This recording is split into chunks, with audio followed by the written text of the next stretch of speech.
And g'day, battlers, and welcome to the 2022 Asia Pacific Region Silph Arena Continentals.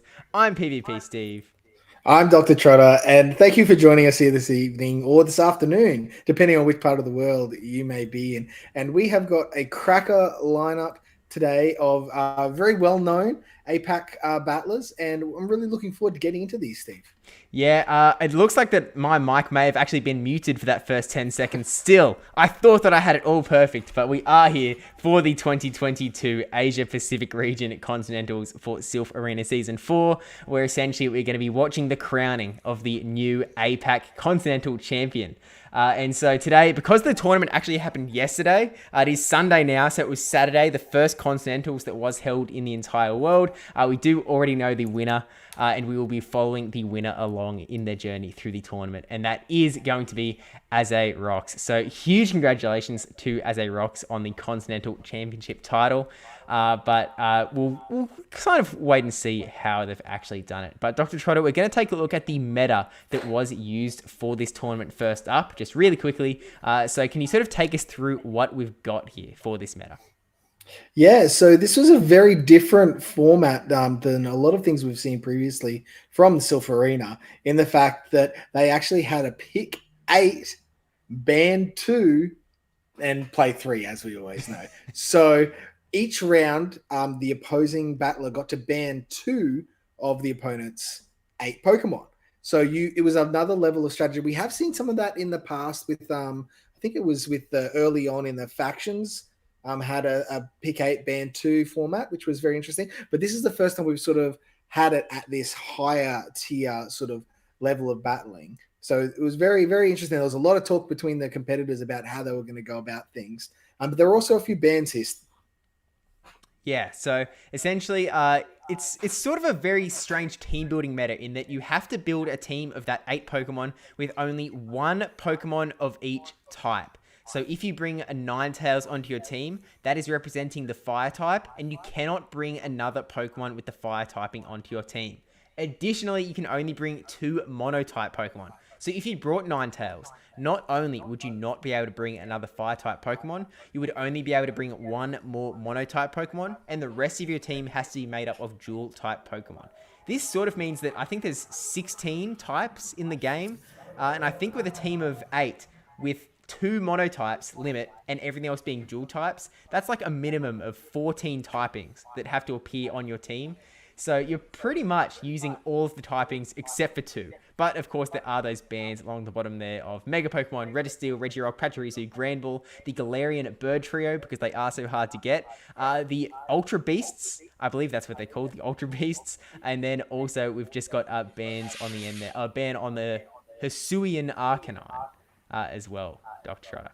But actually, if I missed one, it's so small. Sneasler. Sneasler is also banned, which is also just an accessibility issue. But it's a very interesting meta, and I think that the best way that we can sort of get a picture of what this meta is to jump into the very first round and take a look at the Pokemon that were being used. So straight away, we're going to jump in, click, in and take a look at the first teams in round 1. So these are the teams of 8. Azeyrox's team, who is the perspective that we are going to be watching on the bottom, and then the first opponent, Chiodo SH01 from Japan, coming in with the team at the top. So what are you sort of seeing here, Dr. Trotter?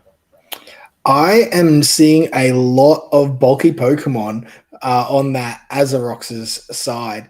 So now some of these Pokemon may not seem super bulky, like Ninetales isn't Alola Ninetales isn't super bulky, but for the fairy types and the ice types, it's actually one of the bulkier Pokemon available in with those subtypings. Same as Galarian Stunfisk isn't that bulky for steel, but for a ground typing, it is a very bulky Pokemon. Trevenant is probably the only Pokemon there that wouldn't be in its sort of the bulkiest of its class. So I mean, that appears to be quite a strategy potentially that Azeyrox has employed here. And we are seeing a few double up in the picks here of that Stunfisk and Altaria for both competitors. Yeah, but interestingly, we are seeing a fair bit of variety outside of that. We've seen that we've actually got a Shadow Victory Bell coming in the very first round here. So that's an interesting one to bring in. We've also got Surfetch that we personally saw do quite well in the Play Pokemon series here in Melbourne. That was definitely a fun one to watch. Both of the finalists ended up using that in their teams. I've also got the Kanto form of the Ninetales with the Shadow variant, also a big Play Pokemon pick. Actually, technically running both of Cindy's big picks in the Shadow Victory Belt from Worlds and the Ninetales from the regionals over in the North American region. But regardless, also bringing in some bulk in the form of Araquanid, which is definitely a pretty interesting Pokemon to bring with the water and bug typing. And then also bringing in that sort of Silph favorite pick of the Frostlass with the ghost and ice typings. Now, obviously, we're not going to get to see all 8 of these go into the battlefield in this first round. There are going to be bans coming out. So just really quickly, what do you sort of stands out to you that potentially one battler might ban from the other side? I think Azeyrox needs to ban that Altaria. Getting rid of that Altaria gives a lot of flexibility to the other Pokemon. Whereas on the flip side, Choido SH01 doesn't really need to ban the Altaria because it's got the G-Fisk, it's got the Frostlass, it's got the Wigglytuff. So even if Azeyrox banned 2 of those, there's still an Altaria counter out there and available. Whereas once you get rid of the Ninetales from Azeyrox, the Alolan Ninetales and the G-Fisk, Altaria can kind of do a bit of work there. There are some soft counters like the Umbreon and the Lantern, which is sort of, but risky. So I would expect to see, that Altaria get banned for Choido's Altaria, but I don't expect it to be banned on Azeyrox. Just at my first look of making an assessment here.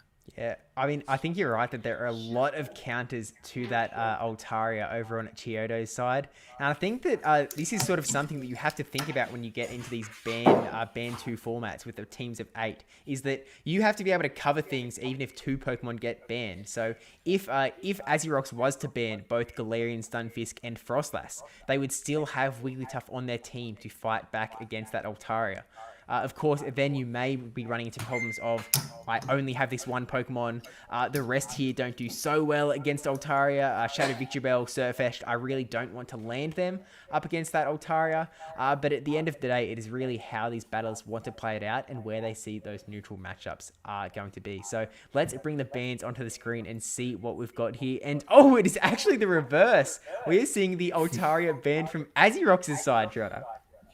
Yeah, the reverse. Interesting choice, especially for Choido getting rid of that the G-Fisk, which I guess it threatens a lot of the Pokemon. But the Altaria, very, very curious. I'd love to hear why that was banned.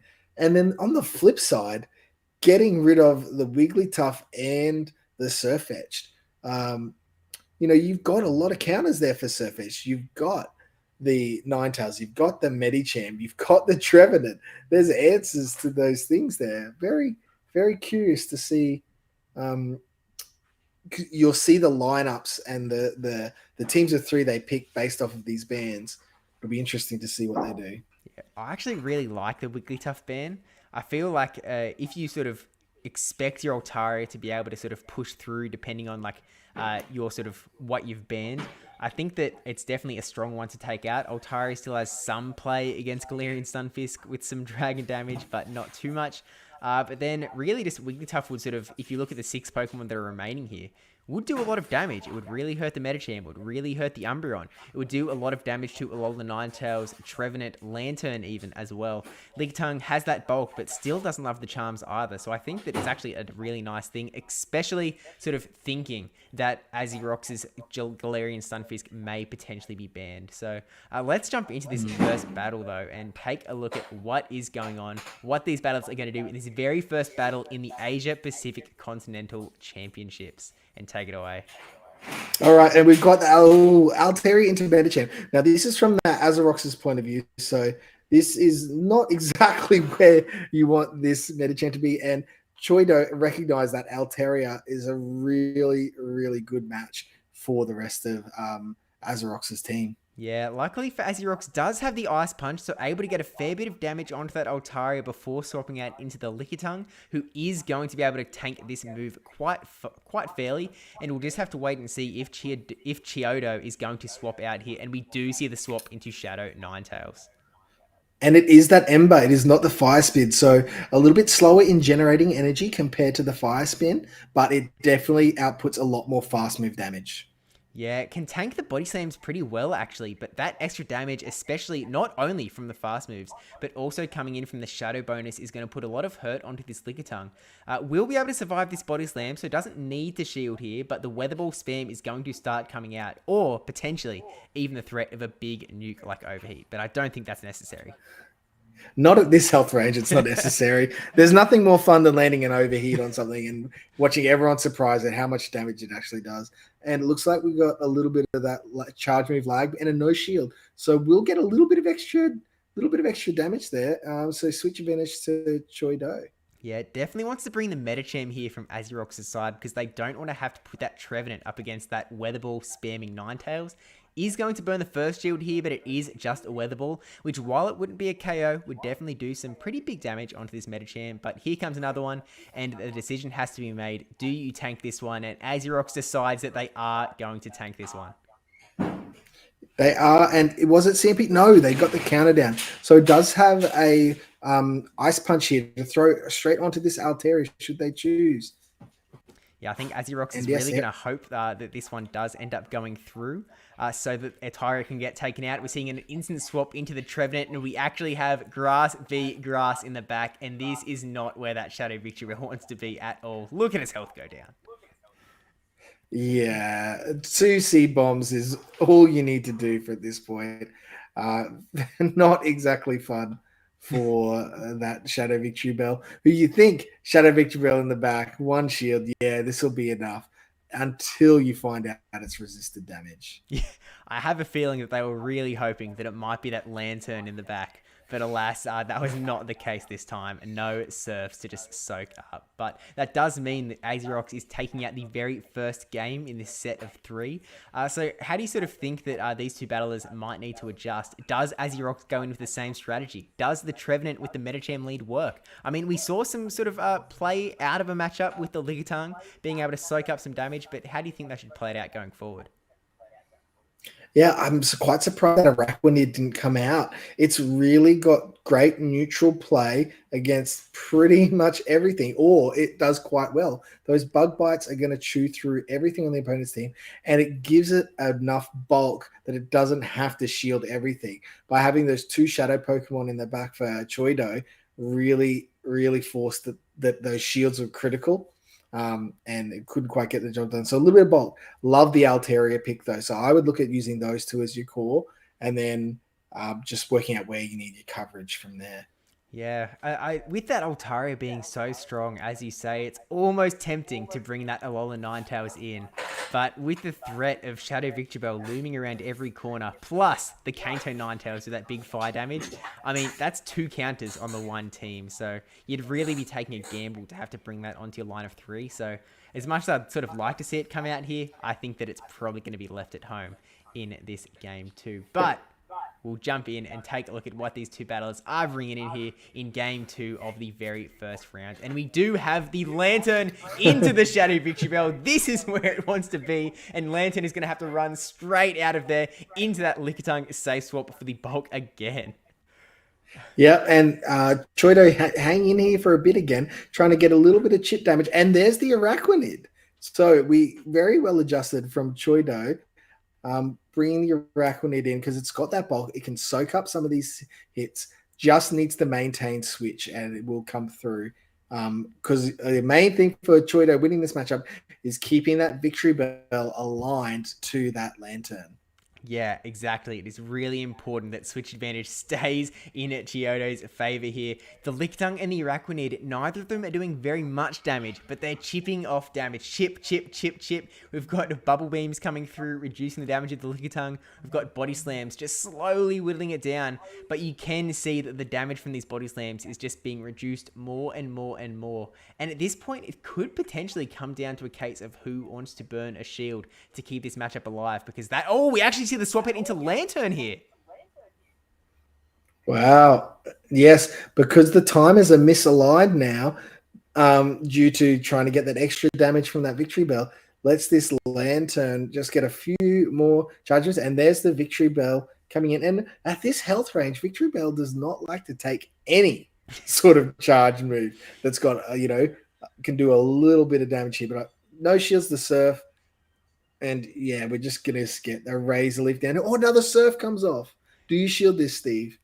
See, I think that you maybe just let this go. Victory Bell has served its purpose. You know that something else is in the back that is not going to have a great time, and actually still able to get that last Raise Leaf down as well. So something's going to come in, get one little bit of farm on this Victory Bell, and then Chiodo is going to be able to bring in something to hopefully counter it. And actually throwing the charge move, presumably an Acid Spray here, to reduce the defense of this Umbreon before bringing in something to counter it. And it's actually not. It's a Leaf Blade. Yeah, good chunk of damage that Leaf Blade did there. And is this going to be the Altaria in the back? We're waiting to see what Choido pulls out. And it is that Altaria. So that chip damage is really, really useful here. This is a long one. We've got two shields and an Altaria versus an Umbreon. Yeah, and even more so, we have a Lickitung that is probably just going to act as a sacrificial swap hanging out in the back. So we're definitely going to be seeing this one for a while. But there's a bit of a question here that, again, it's sort of similar to that overheat from Ninetales earlier in that Altaria is probably running Dazzling Gleam, but there's no point going for Dazzling Gleam here when the Umbreon's health is just getting so low and there are still shields up. You just do want to go for Sky Attack after Sky Attack after Sky Attack to try and whittle this thing down. Yeah, that's right. And I think most people would probably be running the Moonblast from Comday over the Dazzling Gleam. I mean, you could run Dazzling Gleam, but I would highly advise all those trainers out there to look into the energy and the damage and potentially see what Moonblast can do for you. So look at these Dragon Breaths are doing an absolute ton of damage. And now comes the second shield from the Umbreon. Yeah, gonna shield that thing up. Knows that if they didn't use it here, they probably wouldn't get another chance in this game to use that shield with those Dragon Breaths coming through so heavily. Here comes this foul play, just trying to take that health away from the Altaria. Getting the last shield there. Altaria almost Dragon Breathing down here with the last charge move. And we do get the foul play off, but this is not going to be enough to KO here. So does try to bring it closer though. But Lickitung has a little bit of energy, and that Araquanid's in the red as well. This is a very close one here. It's whoever has a charge move, and it looks like it's going to be a lick down. A lick down on the bulky Araquanid after barely taking out that Altaria. That is some really close battling there. Just barely able to get that foul play off from the Umbreon that really did swing the tide of the game. If that just one extra Dragon Breath came through to knock that Umbreon out, that would have been a completely different result. Yeah, very different result. But in this case, Azeyrox able to lose lead not once but twice and win this matchup just through, I'm going to say, the bulk of his Pokemon is really what's getting them over the line here. Yeah, I think that actually is a really good point. It's really exactly as you said in the building of this team. By packing so many bulky Pokemon into this just hard team of 8, it's able to survive more hits. It's able to be a little bit more dynamic in using Lickitung as a safe swap, being able to absorb some extra damage, try and flip some matchups that would not otherwise be able to be flipped. I mean, if Umbreon was just a little less tanky, this could have gone a different way. If they brought something else, for example, a Sableye, who would be getting foul plays off fairly quickly, would be doing a little bit more damage, but would not have that same bulk to stand up to the Altaria. So potentially the bulk may really be the thing that brings Azeyrox over the line here. Now, Obviously, Azeyrox has taken out the first round here, but we still have one battle to go in this round, and every battle does matter here because it's not only the person who comes out on top from the wins that gets to go ahead into the World Championships. There are also some additional invitations that are going to be sent out depending on the number of competitors in each of the region's continentals. So it'll be split evenly, I believe, depending on, for example, if the United States had twice as many competitors as the APAC region, they would get twice as many of the extra invitations to the World Championships from the Continentals list. So every battler wants to get as many wins as they can so they can land as high as possible on that final tiebreaker leaderboard. But with that said, I mean, do you see anything going differently in this last battle? Obviously, Araquanid and Altaria are both out. Is that really all Chiodo needs to do? Do they just need to push a little bit harder? Is there anything they can do to get around all of this bulk that Azeyrox is bringing out? Well, the biggest problem is without Wigglytuff and without Surf Edge, Lickitung is a safe swap. That's its function. So Azeyrox doesn't really even need to win lead.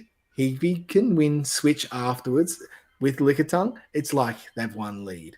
So that's essentially what has won Azeyrox this game. It's actually been the Lickitung being able to flip switch every time.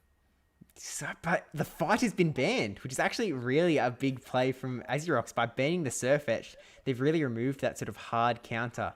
They had to sort of take it out. So, I mean, let's just jump into this third battle and see what Chiodo does sort of do to try and get around it, because I wouldn't be too surprised if we see the same Lickitung safe swap coming out here.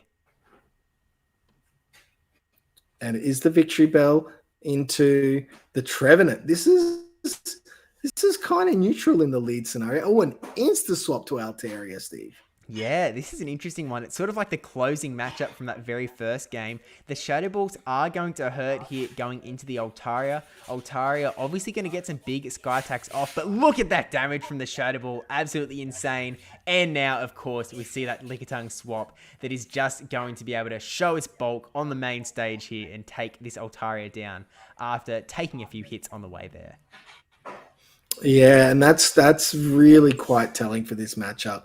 Just that damage from that Shadow Ball guarantees switch for this Lickitung, and it's able to just not able to get a lick down before that charge move came through, unfortunately. Oh, it is the Dragon Pulse! Whoa! Oh! Forget about that talk about Moonblast and Dazzling Gleam. Dragon Pulse, apparently the way to go here. Unfortunately, not enough to take the Lickitung out, but hey, still going to get a Body Slam off onto this Ninetales, right? Yeah, Shadow Ninetales for Chiodo. Interesting way to go through things, and is going to get that second Body Slam. So this will actually do a lot of damage to this Ninetales. And if they could have got this Ninetales onto that Trevenant, would have been much happier. Yeah, I guess Azeyrox doesn't really have like a hard counter for this Ninetales, but not going to bring the Trevenant in, so brings in, again, the bulky Medicham to be able to take a few hits while taking this thing down. Shields up the very first Weather Ball just to keep a little bit more healthy, and we actually see the swap out into Victory Bell here, which is a little dangerous when this Medicham is running two charge moves that are both doing super effective damage. Yeah, it is, but those Razor Leafs absolutely chunk through this Medicham as well. So you're going to see two Ice Punches just get shielded up. And the question is, do they get to the third before they get taken out? Oh, and interesting, choosing to throw here. And a shield coming off on the Medicham. Okay, so we're going for this other Ice Punch. Really wanted to get this off. Wanted to give potentially Medicham more energy to get a charge move onto that Ninetales. Or switching into the Trevenant now to try and get enough to throw a Shadow Ball at that Ninetales in the back. But is going to have to throw a charge move to take this Victory Bell out because those Razor Leafs were just doing too much damage. Is this Trevenant going to be able to throw a move? I think with this Ninetales being so low potentially, it might even just Shadow Claw down from here, Steve. Ooh, not quite. Just able to hang on. But here comes the Medicham in one punch, and down does go the Ninetales, and Azeyrox getting a clean 3-0 in that very first round. Yeah, and I mean, honestly, the cleanliness of it literally came from the bans. You can imagine if Chiodo had their time again, they might not have banned that Altaria and would have banned that Lickitung. And I think you'd have seen a whole different complexity to that matchup. Oh, absolutely. Definitely would have been a lot more. I think we would have seen more Altaria potentially trying to force its way out from Azeyrox, trying to do some big damage. But this is sort of the first time that a lot of these battlers are venturing into this sort of 8 band 2 formats. And it can really be something that's difficult to get your head around. It's a completely different style to the way that we've really been playing through most of the Silph Arena season. And so really does get your head thinking a little bit. So Azeyrox taking out the first round, which does mean that they're going to be going ahead to round 2 into their next opponent, who is going to be Wasp13, who is running some interesting picks here. A bit more of a similar team to Azeyrox, which may mean that they're sort of showing the winning formula here, but also bringing some interesting picks. What are you sort of seeing stand out to you on these teams? Yeah, I mean, I'm just seeing lickitung, right? We want to avoid that matchup at all costs. So I'm predicting Azeyrox is like, man, I did really well banning the fighter and using my my lickitung as that safe swap. I'm going to go back to that. I think he's going to go back to that, ban the Medicham and potentially that Charmer as well, and then just see what may from there. Yeah. And I mean, actually, Chiodo's in chat right now, giving a GG's to Azeyrox. Definitely an incredibly strong battler as well. And it should be worth noting, because I don't think we've actually said yet, that all of these battlers deserve to be on this stage as having performed incredibly well through either their regionals tournaments, through the Silph Arena showdowns, or of course through the overall leaderboards as well. So these are all really incredible battlers. I really appreciate Chiodo coming through as well. But was with that Shadow Beedrill sort of showing its light with a drill run, and the X's are potentially being a little bit of a scary combo to some Pokemon. How do you sort of see the bans going here? Is there potential to try and push Altaria out of dodge in a similar, because Wasp's team is quite similar to Azeyrox's team? Do you see this sort of going in a similar way where potentially they might try and ban the Altaria again? They could. I think if I was your bans, you seem to central around one Pokemon, getting it to be positive wherever you can, and you just need to pick that Pokemon and hope that that Pokemon doesn't look like a threat to the other team. So I think that's what Azeyrox did in the first round. Lickitung didn't look like a threat, and then all of a sudden it was a threat. So you can essentially look at your team and go, okay, what doesn't look like a threat to them? Okay, let's say Trevenant doesn't really look like a threat. It's got it's got Umbreon, it's got Lickitung, then we got Charm, Ninetales, and Altaria. It's not much of a threat, but I can't ban anything to make it a threat. So you move away from there. So you essentially assess each of the Pokemon in your team and work out where you want to go. I think for Wasp, I actually think that Shadow Beedrill looks absolutely fantastic. So what threatens my Shadow Beedrill? The G-Fisk and the Altaria. If I can ban those two, that Beedrill might be able to get me into whatever positive scenario I need to be in. But if that backfires and the opponent bans your Beedrill, then you're in trouble. So I don't know, Steve. It's just like calling a lead. You gotta make these decisions and hope for the best. Yeah, it really is just that cyclic play of, I'm thinking this, but is my opponent going to think I'm doing this? And if they think I'm going to do this, do I do this? But do they think that I'm going to do this? So therefore, I actually need to do this instead. And it's just a game of a little bit cat and mouse, trying to just be that one step ahead of your opponent. Because if you go 2 steps ahead, that may be too far, and you may have put yourself in a disadvantageous position here. But let's bring the bands on screen and see what we are going with. And oh my gosh, it is actually exactly that, Trotter. You absolute psychic. He's seen everything. He knows the code, and he has seen the Altaria G-Fisk ban on Azeyrox's side to protect the Beedrill, who hasn't been banned. Beedrill hasn't been banned. The Charm and the G-Fisk were actually banned. So with Charm and G-Fisk being banned, what does that give protection to on Azeyrox's team? What is that? Because these bans are very deliberate. So it's not giving the Lickitung because we got that Medicham there. What do those bans really favor, Steve? Yeah, I mean, I suppose it doesn't seem like they're targeting the same pick, which I suppose is something that is another strategy, because obviously for example, if Wasp went ahead and banned this Altaria and G-Fisk for protection of the Beedrill, and then Beedrill got banned, they, in some senses, have wasted both bans. But if you sort of hedge your bets a little bit, you ban one Pokemon for this, you would ban one Pokemon for this, then maybe you can sort of have a better chance that you've brought something good here. And as I sort of said in the last game with the Wigglytuff ban, I do actually like the Alolan Ninetales ban just because of the amount of Pokemon on this team that do take quite significant damage to it, with G-Fisk sort of being the hard counter, I suppose you could say, to that Alolan Ninetales. But both have been banned. The G-Fisk ban is a little more interesting just because I do feel like there's a lot more counters, but I suppose that it's sort of a difficult Pokemon to play around. It's maybe Azeyrox just really hates playing bait games, and they're like, I don't want to be in a spot where my G-Fisk might be up against their G-Fisk and we have to pick whether there's going to be a Rock Slide or an Earthquake. I don't want to lose this game based on a 50-50 coin flip. I don't want to have to try and call that Earthquake on the Lantern, etc., etc. So maybe that's one way of thinking. It really does depend on how you personally want to play the matchups. But I think that we sort of with the Pokemon that are like 6 on each side. Big lead prediction, Shredder. What are we going to see on both sides as we go into this first game of round 2? We are going to see Altaria from Wasp getting led into an Umbreon from Azeyrox, with the Lickitung safe swap and potentially a Medicham or a Lantern in the back. Yeah, look, I think that the Lickitung safe swap on both sides is definitely it's a pretty good bet, to say the least. But let's jump into it and take a look at what we've got here. And we do have the Medicham going into the Medicham mirror match. So they are on the same wavelength. No Altarias or Umbreons here. And we do see that Lickitung hanging out in the back. But I don't think it's going to come out in here. And look at the back line. Pretty weak to Medicham here with Umbreon and Lickitung. Yeah, so, I mean, Azeyrox going to be fairly happy with this lead then.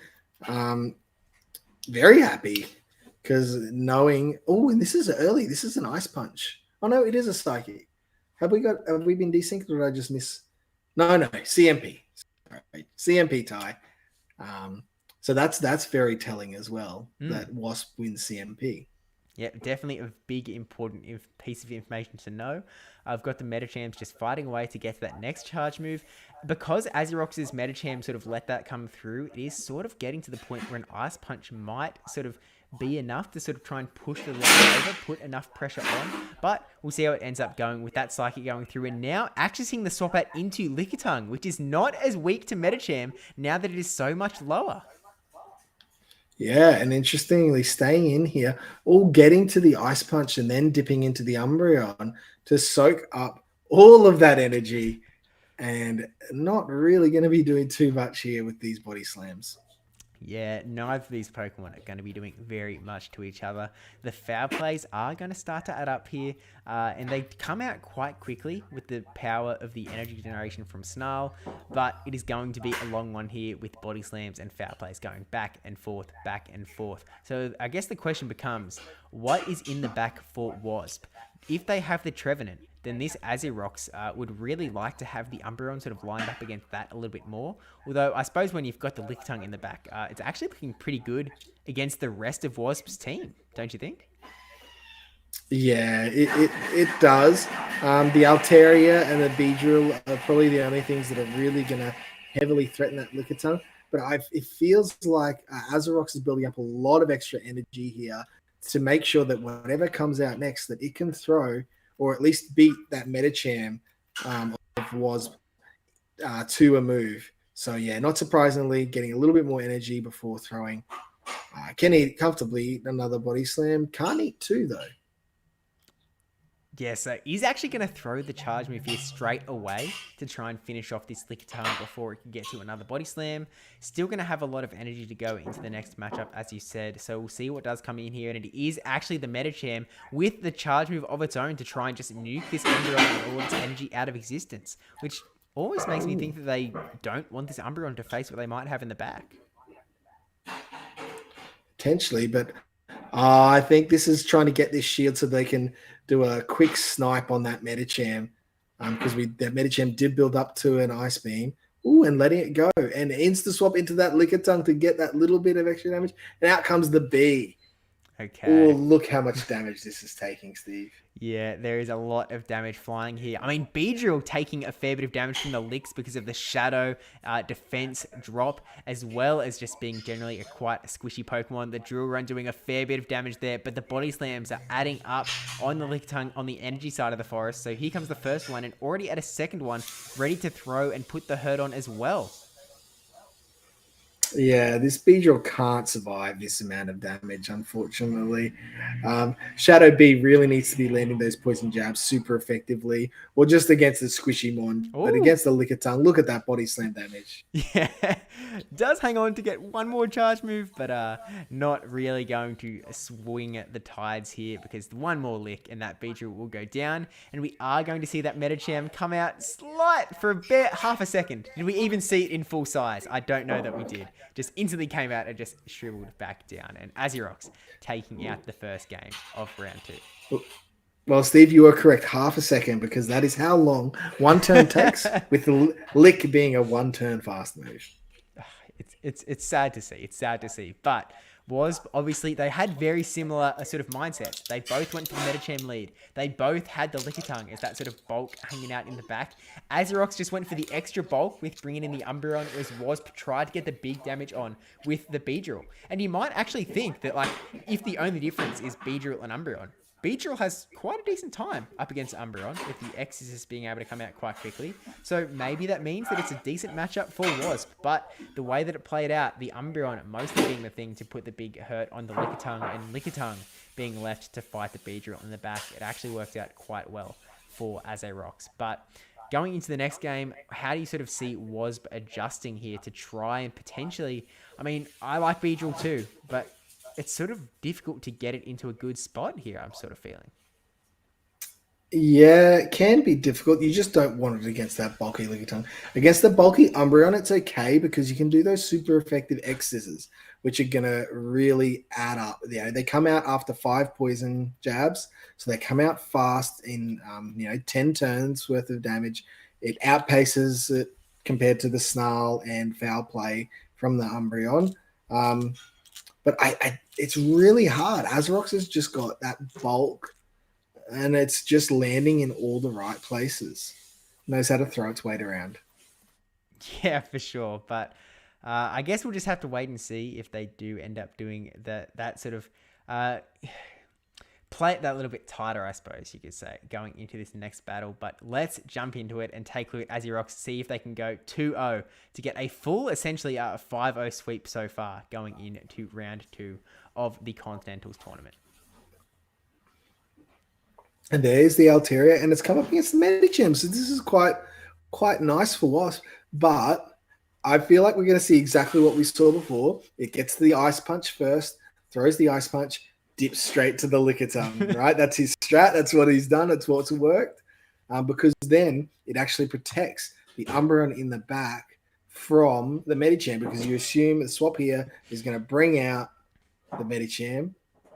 No, choosing not to store that energy and just throwing these. Oh, through Moonblast.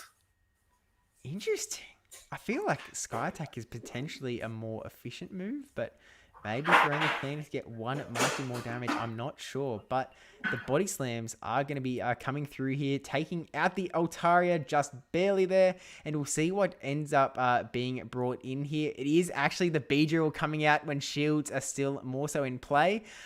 Is going to have to throw a Body Slam at some point. But no, unfortunately, is going to see the charge move come from Beedrill first.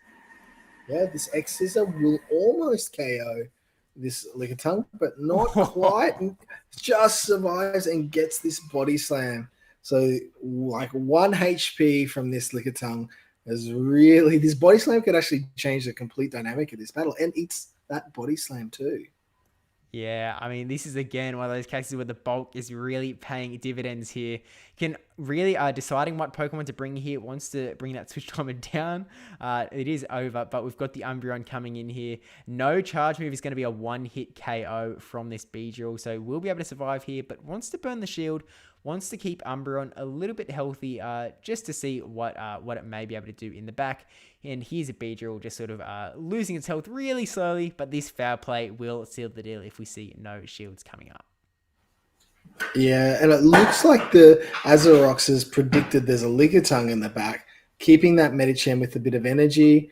Oh, we do get a shield, and it is the swap, and is essentially sacking this Medicham. Well, not quite sacking, but meaning the X-Scissor will only be neutral instead of super effective.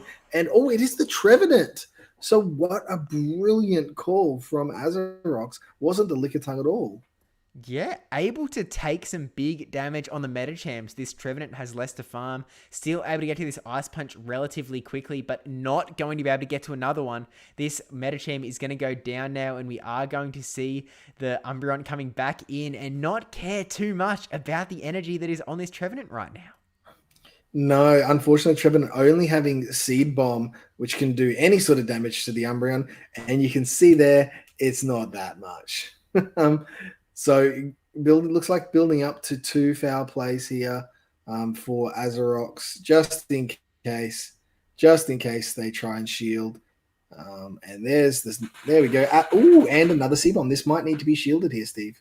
Yeah, we do see Azeyrox burning the shield here on the Umbreon, keeping it a little bit more healthy.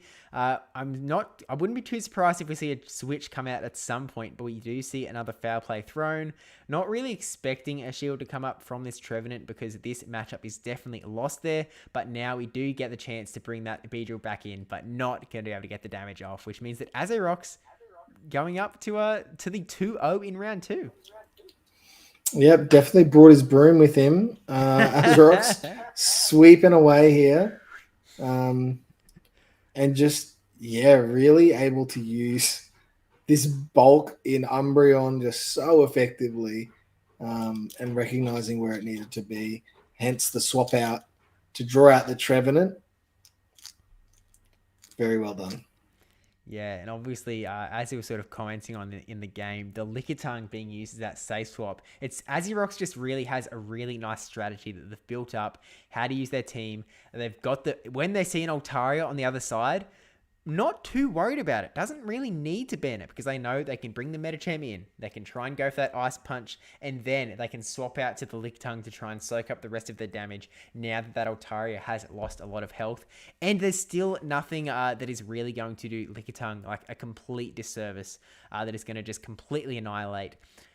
Even if Metacham came in as the swap to meet the Lickitung, it's not the end of the world for Lickitung. Still able to do a fair bit of damage there.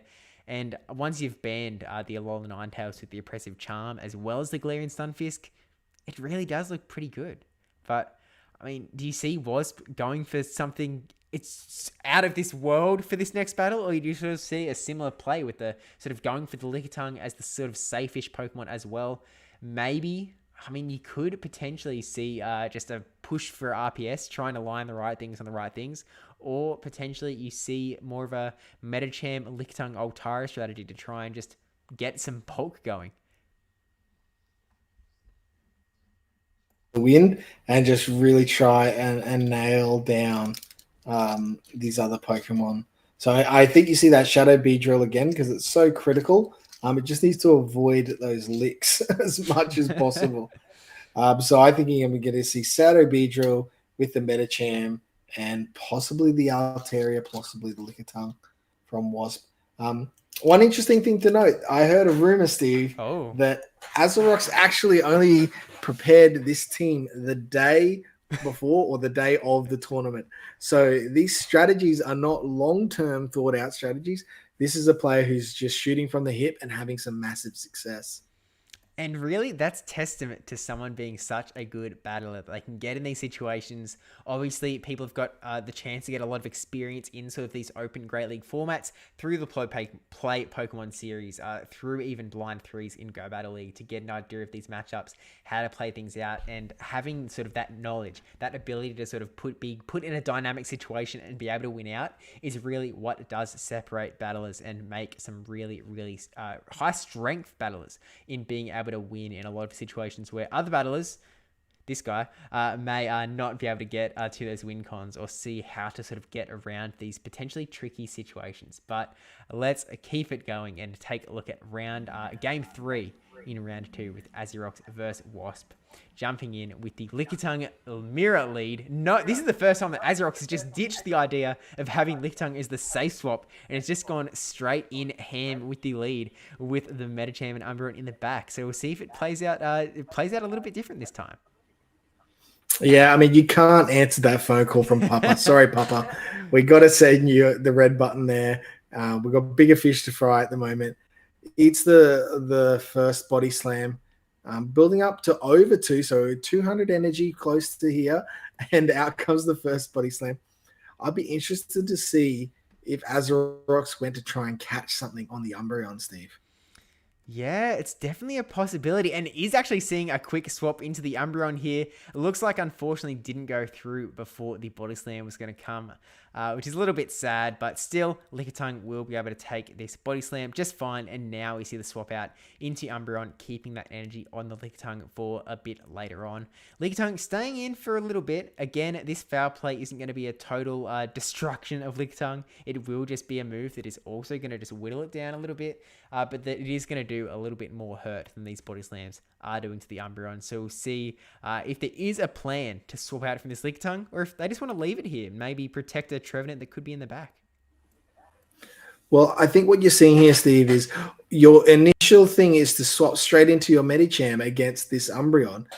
But if your opponent, you know that Lickitung's there, so you want that Medicham to be on that Lickitung as well. Because if you have played 2 battles and you've had no answer for that Lickitung, you're like, I'm finally going to get some sort of alignment of my Medicham onto that Lickitung. Ooh, and here we go with the swap into the Medicham. So Umbreon going to be able to throw a little bit of energy at this Medicham before it does unfortunately depart. So this is going to bring it down a little bit. Actually going to see a swap into the mirror Medicham now that the health has been brought down a little bit. So really some interesting dynamic plays here. We'll just have to wait and see what the charge move that comes out here is. Yeah, and again, now because Wasp waited so long to swap, the 2 Pokemon that Medicham can do super effective damage to are now on the bench against Azeyrox. So we're just really seeing it was a tough choice for Wasp as to decide what to do, and in this moment, and unfortunately for him, it's now not able to do super effective damage anywhere. But they should be able to swap out fairly soon here. Yeah, wondering how the move count's going to go. And oh my gosh, they called it. They left 1 extra counter because they were waiting for the swap. They didn't see the swap, so they threw the move, but Wasp was prepared for that, and they swapped that 1 counter later, catching the Psychic on that really low health Lickitung, and bringing the Beedrill in with a swap into Umbreon. This is a really interesting swap. Very aggressive swap here. Obviously, there's Poison Jab's neutral, and Umbreon's so bulky. But look, half of your health just from 1 foul play here. And they're going for the Poison Fang down. They've attempted, to Poison Jab down. So this is going to get shielded. And it will just be X-scissoring everything else in the back. There's the shield. And what does Azeyrox do? I don't think you'd be amiss to sort of bring the Lickitung in here to try and soak up a little bit more of that damage. Try and get to this body slam. Does have the energy for the body slam straight away that is going to put the hurt onto this shadow, squishy Beedrill that is not going to like it at all. Will go down and bring that Medicham back in, and is going to instantly be met with another body slam. Yeah, just too much energy stored on Azeyrox's Lickitung there in the back. Catching that, not able to catch the move on the Umbreon, but just when Wasp stayed in with that Lickitung doing those neutral licks, just wasn't really able to pull it out. Even though the Psychic lands and KOs this year, it's now 1 lick down. So just Azeyrox playing around with the switch timers and the energy just a little bit better than Wasp in game 3. Yeah, for sure. And it looks like we actually have Azeyrox in the chat right now. So again, huge congrats to the new APAC Continental Champion, and just confirming that they built the team just before going to bed a day before the tournament. And that is just some true skill in team building in such a difficult format. But now is up 2 rounds, has 3 rounds left in this tournament to sort of push through. So let's jump into the next opponent, who is going to be friends with a Z, who is running another couple of new Pokemon that we haven't seen, and one that is really catching my eye. Can you guess what that is? Steve, is this Pokemon, Turtle Power, maybe? Heroes in a half, those heroes in a half shell? I believe that may be what I'm looking at with that Blastoise coming in. You only get 2 monotype slots in your entire team. And Friends with a Z had decided to use that on Blastoise of all Pokemon. Really seeing value in something that can not only get to these Hydro Cannons, good against a Galarian Sunfisk, but also get to things like Ice Beam that are quite good against the Altarias that we are seeing again and again, team after team, and being able to fight back up against the Trevenant. But can you please just not crush my hopes and confirm that we are going to get to see some Blastoise play here? Because I really want to see some Blastoise play. I think the only chance we see some Blastoise play is if we are able to ban Altaria, Lantern, and Trevenant. Because Blastoise, while it does moderately well against G-Fisk, it's really going to have a hard time against most other things here. So I'll be surprised if we saw Blastoise get banned. And 2, if we saw it even get used. So I think bans again are going to be really key in these matchups. I feel like we're going to see potentially that Drapion and the Wigglytuff get banned because they're just such hard counters to the lick damage that Lickitung is able to produce. Yeah, I think that definitely could be a way to go. So we'll bring in the bans, see what we do have here. And we are seeing the Wigglytuff go, but we are actually seeing the Galarian Stunfisk being taken off the field again. Azeyrox really showing that they do not want to face this Galarian Stunfisk at any cost. They will ban that thing straight away. And I'm interested to see if we do see the pattern sort of continue as we go into the next 2 rounds as well. But we've actually seen our friends with a Z ban the Altaria as well as the Lantern from Azeyrox, with Lantern being an interesting pick because we haven't really got to see a lot of Lantern. But does that mean that there's maybe a hope that we get some Blastoise play, or is that just the more likely thing that they're just trying to protect that Ninetales? I think it's more on the Ninetales side of things. You've taken out the 2 Pokemon that can do any real damage to it and the things that can resist it. So there are 3 things that'll take super effective damage from Ninetales, and then 3 things that are neutral. Unfortunately for Friends with a Z, the things that are neutral still actually beat that Ninetales, unless they land an overheat or something like that, or they're at a shield advantage. So I actually see the Drapion having a whole lot of play for Friends with a Z, and it'll be interesting to see if Azeyrox moves away from the Umbreon, Licky, Medicham, and if they actually start utilizing some of that G-Fisk to help manage the Altaria and that Drapion. Yeah, I think that could be a way to go. I would like to see it, but it will be, I warn you, it will be dangerous if they end up bringing that Blastoise in, so better watch out. But we'll jump in to the first game here, and I won't keep I won't hold my breath for the Blastoise action, but we can dream, right? So let's jump in here with the Medicham. Oh my gosh! Oh! Yes! Yes!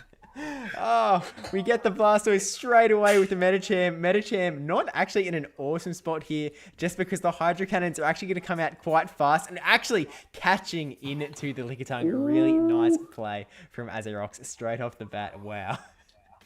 Classic Azeyrox catching damage onto some of those bulky Pokemon, and Blastoise choosing to stay in here is a very, very interesting. Oh, and there's the swap into the Drapion. So now, while it has a lot of body slams, those licks aren't going to do a whole lot of damage, and that Power Whip is completely neutralized. Looks like they were trying to catch a Power Whip there. Yeah, I mean, still, these body slams are going to do a fair amount of damage onto the Drapion. So, a little bit unfortunate for Franz with a Z, but still able to get the big damage on. Going for the crunch, trying to get the defense debuff, even if a shield came up on the Lickitung. No defense debuff, and going to put another big body slam onto that Drapion, which, as we saw right before, really does hurt if no shield comes up. And it doesn't. And now this could be a race to Lick versus Charge of Energy, and Lick is the winner. So do we see that Blastoise come out and just farm a little bit more energy? Blastoise seems to be key here, Steve. Look, you'd love to see it. Getting a couple more water guns through. The energy just going up and up and up. Both Medicham and Umbreon, neither of them love the Blastoise matchup. The Hydro Cannon's actually able to do some hurt here. I think that Blastoise has been slept on, and we're getting the charge moves coming through straight away. Just trying to whittle this Umbreon down, and no shield on this very first Hydro Cannon here. But wow, Umbreon can actually tank that pretty well. Yeah, and there comes the Ninetales. Interesting to deplete your Blastoise to leave it to take care of the Medicham in the back and bring in the Shadow Ninetales. It just feels like, once again, Azeyrox's bulk is just going to be able to take care of this matchup, Steve. Yeah, I wouldn't be too surprised. Umbreon is definitely taking a lot of hits and dishing out a lot of damage as this Ninetales just gets lower and lower in health, with 2 shields still in play on this Umbreon side. The Ninetales is going to throw as many Weather Balls it can, which are pretty dangerous, but Umbreon, you can see, can tank that one, will not be able to tank another one. And I'm almost wondering if... we actually don't get to another foul play here, but this would not be a bad time to burn a shield, I think, for Azeyrox. Oh, I think this is a fantastic time to let it go, Steve. Take those frozen tunes, let it go. You know that it's the Ninetales is dry. You've got the extra shield. You've got energy up your sleeve. It's Lance the Psychic and 2 shields against this half-health Blastoise. You can just counter down from here, and this is definitely going to be a win to Azeyrox. Yeah, look, I may be biased here, but unfortunately, I don't think that Blastoise is going to be able to hide in its shell and protect itself from Medicham, as I so wish that would be able to do. But look, I think that Blastoise deserves a little more credit than potentially both of us gave it going into this battle, but it unfortunately did not save the day, was not able to push through the 2-shield flex that Azeyrox was really putting on to show, which I think... This is something that sort of keep coming back to, Trotter, but the bulk is sort of letting Azeyrox survive and not need to burn those shields for the win here. Yeah, it really is. And so bulk, as we often see, if you play a lot of the GBL format, bulk can really beat some of those hard-hitting Pokemon because they don't need to shield, and they can save their shields for later, whereas those squishy things, they have to shield. And we saw that exact same team up, right? We saw the Lickitung, the Medicham, and the Umbreon just pulling through for Azeyrox there.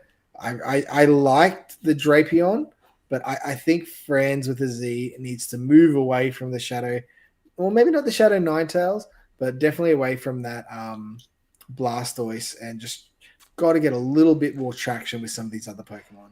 Unfortunately, I do think you may be right, which does make me quite sad, but I think that they may be able to do a little bit more hurt with potentially Medicham, potentially Altaria being able to put on that hurt all around. But let's jump into game 2, and we'll see if we do get that Blastoise lead, which would still make me happy, even if I don't think that it may be the best play. But here we go. And there it is, Ninetales into the Medicham. So slight advantage to Ninetales, I would say, in this matchup. Just because those ice punches are going to do so little to this Ninetales, but it does offer a bait. Yeah, going for the ice punch, just trying to find that shield. I get it early from Franz with a Z. Do get the shield, which is really nice there with the swap into Lickitung. We've seen this before. We definitely knew this was going to happen. And, Ninetales able to get the Weather Ball off to try and just bring this Lickitung. Overheat. Oh, shield's overheat. Wow. Oh my gosh. Actually landed. Oh, what a call. Now, this is really tricky because Azeyrox is literally just running the same line thing. Oh, catches the body slam onto the Drapion. But, I mean, the amount of energy that this Lickitung had, I feel like Friends with the Z should have dipped out of that Ninetales immediately to this, because it's the licks that you want to be eating on the Drapion. You don't want to be eating the charge moves. Yeah, that is true. I guess trying to get a little bit of energy as well, but the body slams are going to be trying to bring this Drapion down. We'll be able to tank one, but I'm not sure we will get one move off before Drapion is set to go down here. Is it the crunch, and do we get the defense debuff, because that may help? And no, we actually just see the Aqua Tail, which means a lick down is imminent here. Yeah, and what do you do here now with your Friends with the Z? Do you reveal your team, or do you go for the Ninetales and attempt to farm down before you eat a body slam? But it doesn't look like they're going to be able to farm down in time. Yeah, unfortunately, it does get a little bit of damage through, but the body slam is going to come through, actually get a shield, so you swap into the Umbreon. There are no shields left on the opposing side, and here comes the Medicham. No Blastoise in sight now, and the foul plays are going to be adding up onto the Medicham, even though it does have the fighting subtyping. But when one shield's in play, I'm sort of liking Azeyrox's Umbreon here. Yeah, Umbreon's definitely very dominant, especially without an insta swap, without any fighting charge move damage from this Medicham. It's only going to be able to throw ice punches. Psychics are resisted. So this is a huge advantage to this Umbreon. It probably doesn't even need to shield the second one, and it will still get to the third foul play, which will definitely knock out Umbreon here. Oh, it was close. A little bit unfortunate there, but we will still see this Umbreon go down and we've still got a Pokemon in the back. We've got this full Medicham to sort of come out. Only needs to get to an Ice Punch, and then Ice Punch plus counters will be enough to seal the deal here. Actually going for a bit of an overfarm, and so that this Medicham can get a charge move off, which a Psychic is going to hurt here. Bring this Medicham right down to the wire. There's a swap into Ninetales, but we see the Psychic come through, and this is going to be... this is still looking good for Azeyrox. Yeah, it's still quite a strong position for Azeyrox with the shield, but it could just... Oh, this could be a loss here. Oh my gosh. Oh. I've never seen a Pokemon on lower health than that. There's literally 1 HP. Wow. And once again, that's the power of Lick being a one-turn move. Doing things the hard way, right? Yeah, was able to get 3 licks to KO or 2 licks as opposed to the 1 counter, just depending on exactly how many we had through there. I'm getting a little bit of FPS lag on the video, so it's a little bit hard to see exactly all the animations. Yeah. To make those, absolute 100% crisp calls. Yeah, these are the big excuses. We are blaming the Australian internet. Folks, hopefully the stream isn't too bad of a quality as it comes through to you guys regardless. But we have not seen Azeyrox drop a single game. We saw them 3-0 in round 1, 3-0 in round 2, and here we are with 2-0 in round 3. And as much as Azeyrox has had some really dominant strategies, so many of these battles have come down to the wire.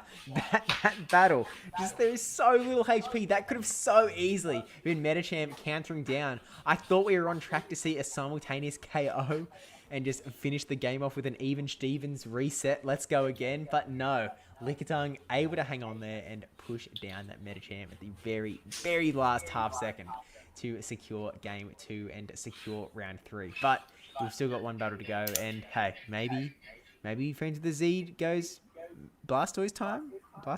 Anyone? No, I think if you're Friends of the Z, you got to RPS it. You just got to get that Trevenant onto the Medicham and have your Medicham and Drapion in the back to manage the other 2, and just hope that you can get it done. Fine, we'll face reality, but we'll face reality together as we jump into game 3 with a Ninetales, a Alolan going into the Medicham. Oh. You said Friends of the Z had to go for the RPS. I do not think that you meant going for the losing RPS with the Medicham going to the hard counter Alolan Ninetales. Look at that health. Yeah, this is just devastating, Charm. And again, just the disrespect. Azeyrox catching. This must be like the 4th charge move that they've caught onto a Lickitung. And as long as it's not super effective, it's not a worry. And, interesting, Altaria coming out now.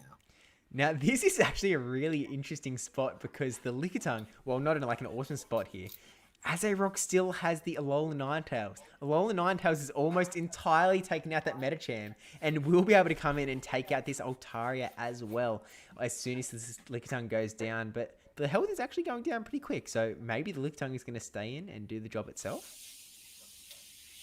It's interesting. This Lickitung appears to be at some sort of god-like breakpoint for both lick damage and the amount of bulk that it has. I don't know if this is just one of those high defense HP stat Lickitungs. It just seems to be doing so much. Oh, and an undercharge there.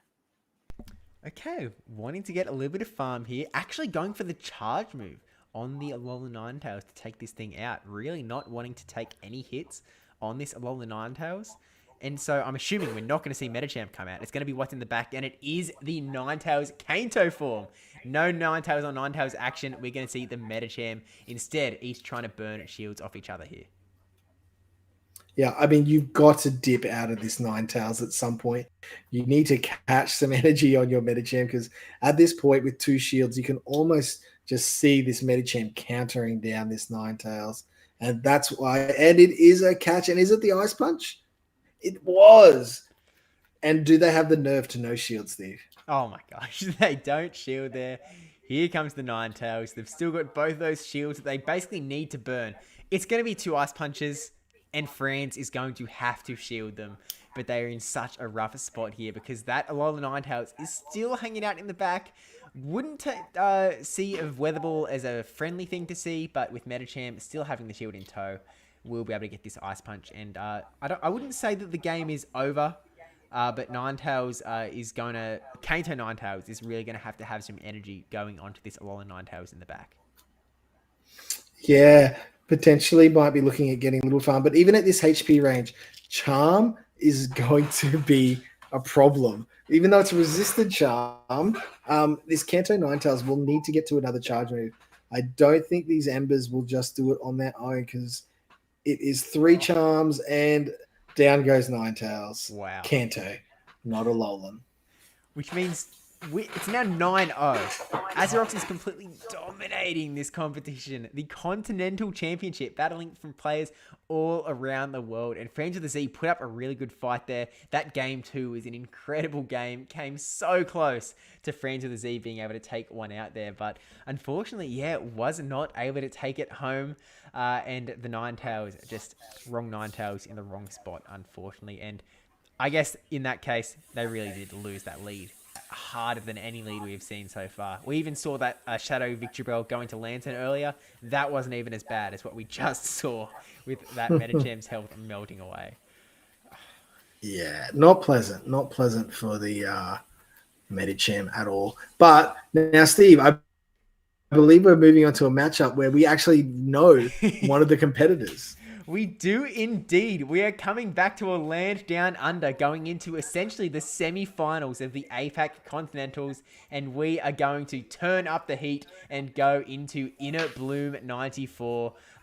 No bias, of course, with the 2 Aussies on the screen here, but we are seeing some fresh Pokemon, somewhat surprisingly fresh, in that we are actually bringing in the Vigoroth with the normal monotype. We've got the Shadow Venusaur coming in, as well as the Sableye alongside of that Shadow Ninetales. Now, what are you sort of thinking that Inner Bloom might be looking to do with their team of 8, looking up against Azeyrox's team of 8 here?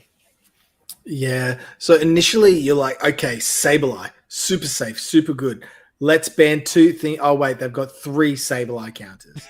They've got an Alola Ninetales, they've got an Umbreon, and a Lickitung. Lickitung, lesser of 2 evils, I guess, but it still means that your Sableye isn't completely safe. But you do have an extra answer in a double counter user. So I wouldn't be surprised if Inner Bloom bans that Ninetales, bans the Altaria. Yeah, I mean, this is actually, it's interesting that you brought up the double counter user, because this is something that we brought up just prior to the stream, that with this meta being so unique in that you can only bring one Pokemon that has the fighting type, it can mean that you're sort of stuck in having to play these particular matchups where you only have one fighter and they have a steel type that you have to beat, so you want to try and get your fighter on that steel type. by bringing in these other Pokemon that sort of act as pseudo fighters, you can sort of beat that down a little bit by bringing in that Vigoroth with the normal typing. So he's really sort of trying to play around the format. And, of course, is 3-0 so far in this tournament as well. So Bloom definitely performing well with this strategy. Now, we are seeing the Lantern on the other side as well. Potentially, I'm probably going to get left at home. I don't see it coming out when there's a Trevenant, the Galarian Stunfisk, the opposing Lantern, Alola Ninetales. There isn't really much for it to target, I don't think, so I can't imagine either Lantern being banned particularly. But I wouldn't be too surprised if, look, what is Azeyrox banned? 3 rounds in a row? Chat, I'll give you 4 seconds to guess. 4, 3, 2, 1, it's G-Fisk. G-Fisk has been banned every single round, and I would not be surprised. In fact, I'm going to put my chips in on seeing a Galarian Stunfisk ban again going to this one. I don't need to predict the other 3. That's my one prediction here, and I have a feeling that it might be right. What do you think, Trotter? Yeah, you get a very good chance, but that Shadow Venusaur poses a lot of problems to Azerox's team if that Altaria gets banned. So I would really like to see Bloom ban that Altaria and that Lickitung, not only to give his double counter a little bit more play, but it also frees up that Venusaur incredibly so. All right, let's see what they ended up banning. And we do actually see the Altaria banned, but leaving Lickitung alone, and Trevenant getting banned instead on Azerox's side. And up on Bloom's team, we are indeed seeing Galarian Stunfisk get banned for the 4th round in a row, as well as one of the 2 counter uses being taken off the table in the Vigoroth, which is actually quite an interesting takeoff. What do you think about that, Trotter? Yeah, I think that's really beneficial to Azerox's whole plan of running Lick being safe. So banning anything that basically, if something resists Lick, it's gone. So any normal type, anything with a normal type is gone, and every G-Fisk is gone. And then he is just completely going to town with that Lickitung once again. Yeah, I mean, Lickitung is going to be my safe swap. I know this every time. I cannot let them have Vigoroth as the counter swap because that does not go as well for me as the Medicham counter swap does end up doing as a fighter. But let's jump into the very first game of round 4. Azeyrox taking on the Thunder Down Under in Bloom 94, and we'll see what these 2 bring in. And it is actually the Alola Ninetales into the Venusaur, which is not good for Azeyrox at all.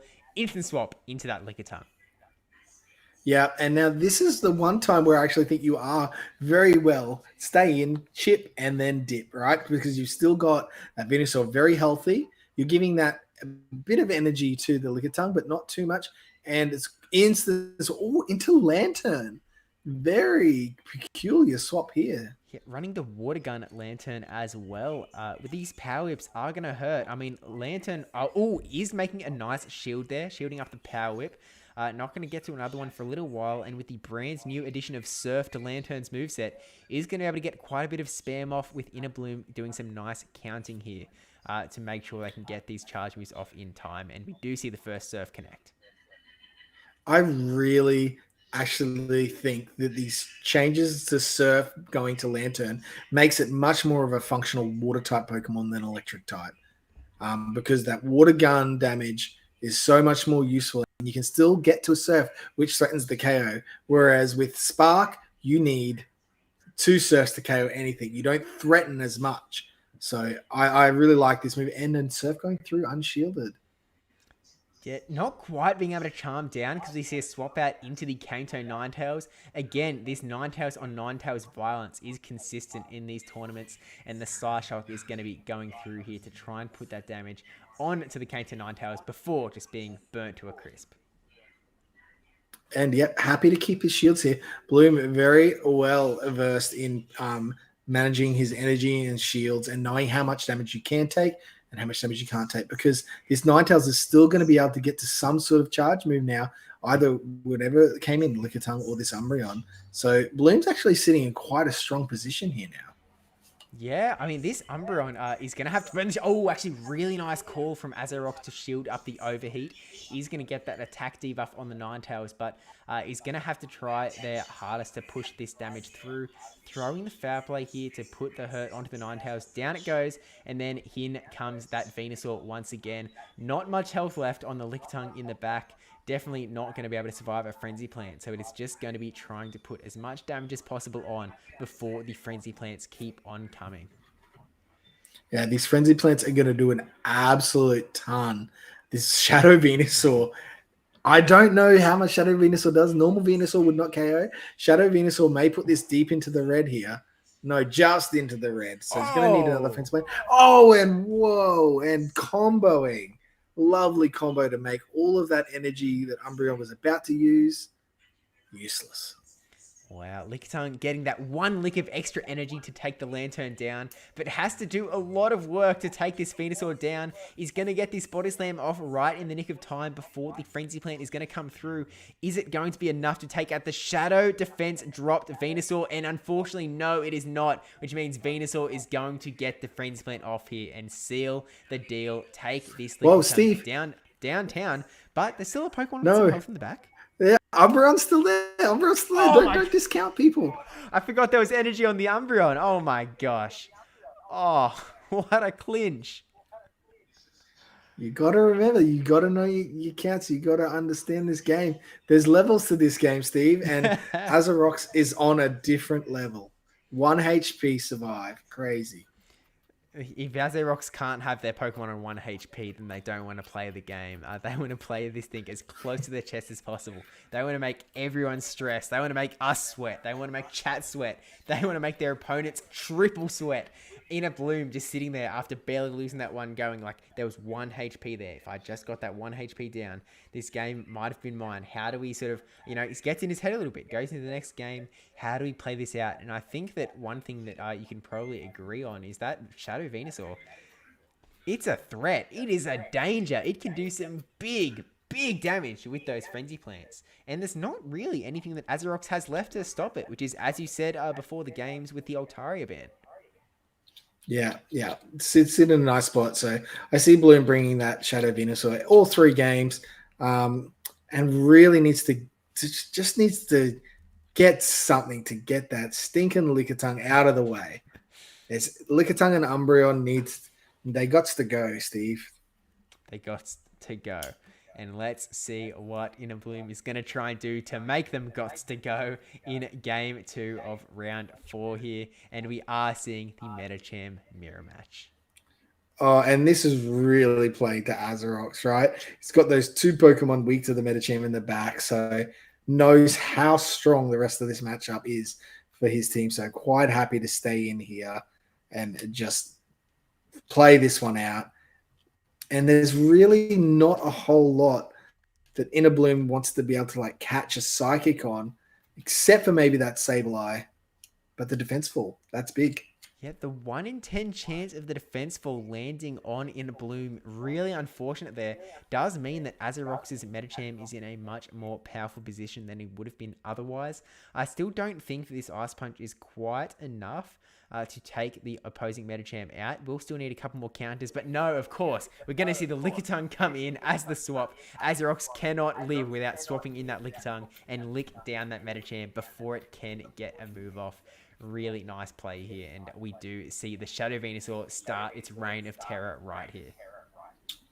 Yeah, that's really frustrating for Inner Bloom with that Defense Fall, those licks, the lick snipe, which normally you wouldn't be able to do in that situation, but that Defense Fall just meant that they could, 2 licks and it was gone. And gets the first shield though for Bloom. Yeah, gonna throw the Body Slam off here. You're gonna just keep pushing through, try and get that shield off again. No shield on that Body Slam, so still 2 shields up on Inner Bloom's side. Surely we see a shield this time as they try and protect that Shadow Venusaur to get another big Frenzy Plant off onto this Lickitung as soon as possible here. Well, no real rush. There's still a while till we get to another Body Slam on Lickitung for energy-wise. Yes, there is, but that lick damage is going to do a lot to that Venusaur. It's going to be a race for Venusaur to get to the next Frenzy Plant before it gets licked down. Oh, and a swap into Ninetales. Yeah, the fire came out of the shadows a lot faster than the Pokemon did. And the Lickitung going to be throwing the Body Slam off to bring that Ninetales down a peg. Takes it down to about half with these extra licks. Not going to get to this next Body Slam before a Weather Ball can come through here. So I think this Lickitung may just be able to survive, but it's going to be a close one. And unfortunately, no, not. Oh, no, it is! It is able to hang on! The body slam coming through. Azeyrox's Pokemon have absolute hacks. The Bukk is insane, hanging on with all of these 1 HP body slams, doing so incredibly well. This is better than Dunebug's energy in the last season of Silph World, sorry, I should say. And the overheat, though, gets the overheat. That's a big nuke there. Wow. At this point, Umbreon only going to need this one foul play. Is going to be enough to take the Ninetales out. Venusaur not on too much health in the back, and Umbreon does have a bit more energy ready to throw. Waiting for the Ninetales to go down. We'll see what comes in here to eat this next foul play, and it is the Venusaur. Does it have enough health to survive, Trotter? Oh, I think at this point, it's pretty tough for Innerbloom to get the win here. This Venusaur probably doesn't quite have enough health in there. Down it goes. And just a really, really hard line. Like if that Metacham's in the back, the whole complexity of that game is different for Innerbloom. Playing things right, I wouldn't mind just throwing caution to the wind and bringing that Sableye in and safe swapping to the Venusaur. You got to get that Metacham off of the Metacham. You need to get the Sableye onto their Metacham, and then just praying to whoever you need to pray to that the rest of it works out. Now, look, I know that Game 3 in one of the earlier rounds was when Azeyrox decided to bring in that Lickitung in the lead instead of using it as the safe swap that they have been doing over and over and over again. But I think that you're right. Innerbloom kind of just needs to go for gold. Hope that Sableye can sort of land in that right position, lands it on the Metacham, and then have other Pokemon to deal with the big bulk. Potentially the Metacham from Innerbloom's side, as well as that Shadow Venusaur, just to take out the Umbreon and the Lickitung that keep on coming in game after game after game, putting on the significant hurt. So let's jump into Game 3. I mean, Azeyrox still hasn't dropped a game. Has swept all the way up until this point. So that's 11 games in a row without a single lost game in Continentals, which is a huge accomplishment. So let's jump into this game and see how it goes. Take it away. And here comes that Metacham and the Altaria. So this is finally a slightly more favorable matchup for Innerbloom in this lead, and does then have the opportunity for Metacham being in the back against the Umbreon and the Lickitung. So we've got a little bit of noise going on here in the Trotter household. This Ice Punch will actually do a fairly large chunk of damage to the Altaria, but is not going to kill it. And there is the swap to that Lickitung. So are we going to see another chip and dip scenario? Ooh. There, oh no, going straight for the catch. Banking all of that energy. Maybe what I think Bloom is thinking here is there's going to be an Umbreon in the back. There's a chance I could land a Moonblast onto the Umbreon if I need to as well. That could be big. I mean, this game so far has played out quite similar to every Azeyrox game with an Altaria lead that has come so far. They throw the Ice Punch, swap out into Lickitung, and just hope to win this back lineup. And Lickitung is not doing a bad job at that so far. Almost at 2 body slams here, and 1 body slam plus the licks is all that is going to be needed to take this Venusaur out. So we do see the shield this time because Venusaur wants to get this Frenzy Plant off, but another body slam is already coming through. Yeah, I think this could be a tricky spot. This could be outpaced here. Oh, double shielding. So really forcing that alignment here. Can Bloom get to 2 Frenzy Plants, or is Azeyrox going to let this Licky go here? I have a feeling that, he's going to let the Frenzy Plant go. Brings in the Umbreon, which I do believe means that this Venusaur will be able to get to another Frenzy Plant. That will put some big hurt onto the Umbreon, but it's not going to be the end of the world, but is going to burn the shield because definitely going to be a scary one regardless. So, I mean, this Venusaur is going to go down. Oh, actually, we're going to see the swap into Ninetales. I was going to say, maybe we see the Altaria start to come in now to potentially try and throw that move, but no. At this point, Slowzy, with shields down, an overheat is absolutely going to annihilate any Pokemon that comes in. And here's the second foul play, which won't KO the Ninetales. And remember, that Altaria has a lot of energy stored, possibly close to 2 Sky Attacks. And here's the swap. And this could be an overheat KO even, Steve. Oh my gosh, we've seen so many overheats, and it is the overheat. It comes through, it takes the Medicham out. Umbreon comes in, is going to try and snarl down this Ninetales, but here comes the Altaria with all of the energy that it's got stocked up. I think that we may see a Moonblast coming through here, landing onto that pure Monotype, Dark-type Umbreon, and there it is, and look at that damage. Umbreon just barely, oh my gosh, and the catch! What a catch! Oh my gosh, gets the catch! Oh, Azeyrox admitting defeat there, not hitting any of the bubbles, knowing that it would take the Venusaur out, but we are now going to see Dragon Breaths come through in the Sky Attack just in the nick of time to give Azeyrox their first game loss in the entire tournament right here in Game 3 of the semi-finals. Wow. I mean, that just shows how powerful this line and the ban sets have been for Azeyrox. It had to be a catch. If there was no catch, 100% Inner Bloom loses that matchup. So Bloom able in round 3 to take a game off of it, but had to catch and had to have things really go in his favor. Yeah, that is definitely one way to put it for sure. But still, an incredible performance from Inner Bloom all the way through as well. There was that one game that came really close to pushing it through as well. But Azeyrox is now landing themselves in the grand finals. They've been the #1 seed through this entire tournament. So they're just skirting along the top of the bracket, and they've now landed in that top right corner, fighting it out for the 5-0 sweep. And we will be going in India versus India for the championships with Azeyrox versus Vroom Vroom Pow. Gotta get that with the Shadow Swampert, the Alolan Ninetales Bastion actually coming in now in the finals. We've got the Lickitung, the Sableye, the Venusaur, non-Shadow this time, with the Altaria and Medicham. Are we going to get to see some Bastion play, or do you see these two teams going in a slightly different way, Trotter? Well, I mean, the one thing I've seen so far, Steve, is any tanks getting banned and anything normal's getting banned. So if I had to put my bottom dollar on it, I think we're going to see a Bastiodon and a Lickitung. I almost said Licky. A Lickitung get banned. I'm honestly just hoping. I'm hoping for the thing that I want to see here is that Lickitung get banned. And I actually think potentially the Umbreon or the Ninetales ban opens up a lot of play for Vroom Vroom Power's Sableye.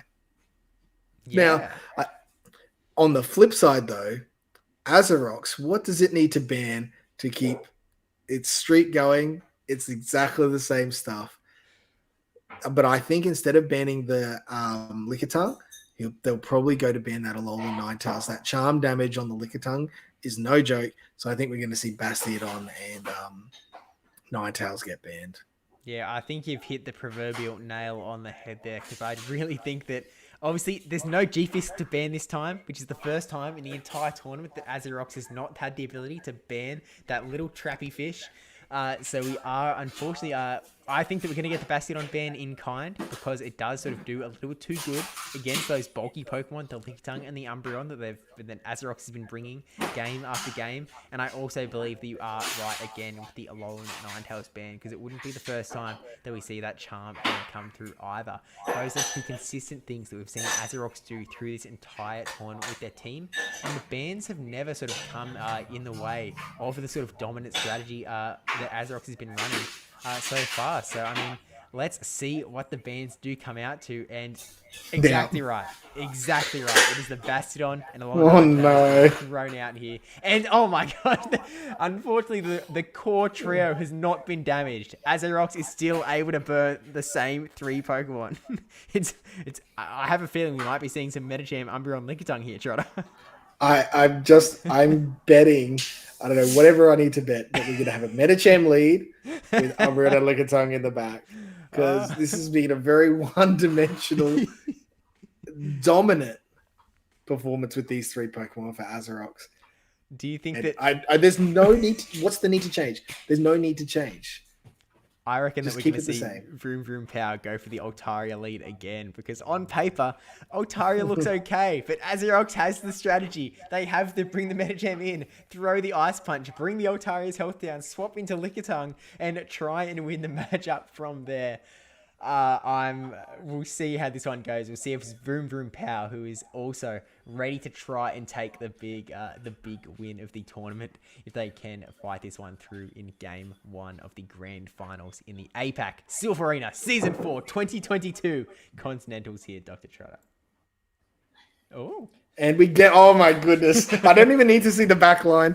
All right. This one's, it's like we're over again.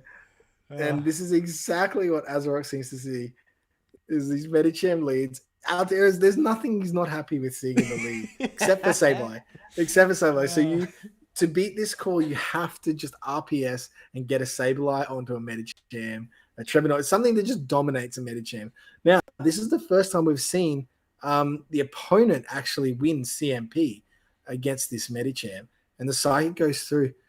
Now, potentially, do we just see a little chip and throw the Ice Punch? Yes, because he knows that he can lick down after this. Yep. So once the opponent's dry and energy, Lickitung is just going to come through and take this out. And we're going to get a switch early or not? No, happy to let it go and just get that energy lead on Lickitung, which is going to be so hard for Vroom Vroom Power to come back from now. Yeah, really no hard counter. Actually see the mirror swap into Lickitung of their own, which is a little bit of a dangerous spot. Oh my gosh, and we see the catch into Umbreon. Oh my gosh, Azeyrox may as well be playing baseball with all of these catches, but the Body Slam going to come through, not do too much damage there, and we're going to see the foul plays start to add up here. These licks just not able to do enough damage here on this Umbreon, and just everything lining up Azeyrox's way. That's one thing I knew a lot of people were talking about at the start of this tournament, is it felt a little bit RPS-ish with the way the meta works, with the way the bands and the typings all worked. So you needed things to line up for you. And now what we've seen here is Azeyrox has been able to, even when things don't line up for him, because the way they've banned Pokemon, they are able to get everything to line up for them. Yeah, everything's worked out. Not only the bans they're putting on their opponent, the bans that are coming back as well. Catching the foul play onto the Medicham. So this will be enough to take out that Medicham, because it was quite low and it swapped out into that opposing Lickitung. Not sure if they were trying to sort of get a move in there, if they were going for the catch. But we are seeing the Lickitung come back in here. Still going to have to eat quite a bit of energy from these foul plays. And that Lickitung still looking really bulky and in the back. And it's going to be a little bit of a question about what Vroom Power is running in the back. Could it be the Sableye? Could be the Sableye, but it's got to be the Altaria. It's got to be Altaria. Altaria looks, like you said, looks too good on paper not to run it. And out comes this last foul play. And now I'm predicting an insta swap out by Azeyrox into that Lickitung just to keep going to work. And there it is. It's got a Body Slam ready if it wants to, but I feel like, does choose to throw the both of them. I was curious to see if they would just go for the lick down, but I think they decided he wants doesn't want to have to burn a shield and wants to keep just that little bit of energy. And there's the Altaria. Now, the one thing we've found so far in these matchups is with this extreme extra energy that Azeyrox's Lickitung is able to generate, and the amount of damage that Lick does and how bulky it is, it can actually win this Altaria matchup. Yeah, I mean, and I think this is why they wanted to keep as much health on their Lickitung as possible by by throwing that charge move a little bit earlier, because the Dragon Breath damage is so oppressive, and knowing that they've got 2 shields, it's sort of more likely that Altaria is just going to try and really push through this Lickitung, throw the charge moves when they think they can get to 3, but Lickitung are going to need to just keep throwing these Body Slams over and over and over again to whittle that Altaria's health right down. Here comes Sky Attack 2, here comes shield number 2. We're not at Sky Attack 3 yet, and we've got the Body Slams ready to fly in just a few licks. Yeah, I mean, this is very close though, because they do need to land 2 Body Slams before this Altaria gets to the second Sky Attack, because the Sky Attack will take out Lickitung with all that Dragon Breath damage that it's been doing. Oh, and it will be so close here. And oh My goodness. So much health. And I saw a switch the timer coming up. So we're close to a timeout here, Steve. Wow. 3, 2, 1. Which would have been a win as well, as long as that Lickitung stayed alive, because Azeyrox had that Umbreon on that low health hanging out in the back, so would have even won on timeout. So Azeyrox playing really well here, coming back from that last Game 3 loss to Inner Bloom, and is now 1 game up and is only 1 game away from winning the entire Asia Pacific Continental Championships. Now, obviously, we sort of have a feeling that Vroom Vroom Power needs to land that Sableye to destroy this core. This core is working so incredibly well in this entire tournament. Medicham, Lickitung, Umbreon is so hard to break when you can only bring in that one fighter, essentially, with that Medicham, who still doesn't do that great up against either Umbreon or Lickitung when you don't bring in that fighting charge move like a Dynamic Punch, like Power Punch, to get that big, heavy hits in. So, is there any other way for Vroom Vroom Power to break through here? Is there any way other than bringing in that Sableye and trying to hard force it? I mean, the only thing I can think is if Vroom Vroom Power could potentially get rid of an Umbreon and then catch some energy on their own Lickitung, and then say have Venusaur sort of sweep from the back or something like that. But it's a really uphill battle without any charm, without the tank, and without banning Lickitung. If we had a Lickitung ban from Vroom Vroom Power onto Azeyrox, it would have been a totally different matchup. I think we just see more of the same. I can't see anything. Why change? It's worked for what, 15, 14 battles so far. Why change now? That's probably a pretty good point. Yeah. Look, we're coming right down to the neck. Azeyrox only needs to win 1 single more battle, and they will be the APAC Continental Champion. And so let's jump into it and take a look at that. Medicham, Umbreon, and Lickitung come on out and take this thing. Here's Lickitung in the lead. We are seeing a swap out, and this is not actually where Lickitung particularly wants to be in a lead scenario. And the Medicham's gone. We've got Altaria in the back. Yeah, a little switch up here. Be curious to see what the cause for that switch up was. And Medicham allowing the Lickitung to throw a body slam first. Happy to take it. Do we potentially see a double shield here from Azeyrox to keep this Lickitung in front? I mean, we know that they really do value this Lickitung. Gonna let that Ice Punch come through. Not too bad. Here comes another charge move from the Medicham. This is going to be a lot of damage, but is going to let this one come through as well, knowing the Licktung's going to survive and keeping the energy for later. Bringing in the Altaria, and here comes the mirror match. This is a really interesting spot here, Trotter. Yeah, the Altaria mirror match, one we don't see a whole lot of. Back in season 1, we used to see a lot more of this sort of thing occur, and out comes the first Sky Attack from Vroom Vroom Power, and they do get a shield. And oh my gosh, this Altaria on Azeyrox's side just has so much more energy. Was able to come out first and will beat it to the second Sky Attack. So will Vroom Vroom go for switch and shield this, or will it be time to let it go and see what we can do in the back? Does just let it go. I'm guessing something like a Lickitung probably going to come out now. Oh, we do have that Sableye. No, Sableye does not want to be in this match now. The one game Azeyrox has thought 3 steps ahead and gone, they're going to bring Sableye this time. I am taking Medicham off the team entirely. Bringing in the Umbreon here that is really going to put Sableye in a rough spot, and calling the return. Azeyrox making a perfect shield call there. Here comes the Medicham, and the foul play being thrown as well to put that big hurt on. This is really, really looking strong for Azeyrox here as this Medicham goes down. Yeah, putting everything onto this Sableye. I mean, even from here, another return is not going to come close to finishing this Umbreon off. Sableye is just going to have to eat a couple of foul plays. See, look at that. Barely does over a third of the HP. Not going to be able to get to another one before the second foul play comes through. And we will see. Do we get a shield? Are we holding on hope? No, we are letting this go. Surely this could actually be a lot closer.